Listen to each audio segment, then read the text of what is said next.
ኃጢአትን ስትሰራ ይጥለኛል ብለህ የተማመንክበትን ጉልበት እግዚአብሔር ያስወጣኛል ብለህ እንዴት መተማመን ያቅታል? አይኑ ማንም ሰው ከኃጢአት ጋር የሚያደርገው ትግል ቀላል አይደለም።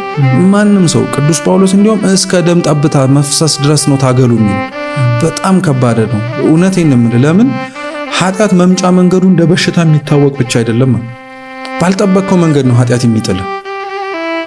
የጠበቅከው ጦር ውጊያ ላይ ጠላት በሚመጣበት መንገድ በሙሉ አውቀኸው አትሸነፍለትም። መቼም አትሸነፍለትም አንሌስ ሊያሸንፍ የሚችልበትን አንተ ያላየኸውን ነገር ይዞ ካልመጣ በቃ ሁሉን ነገር አውቀህ ግን አትሸነፍ።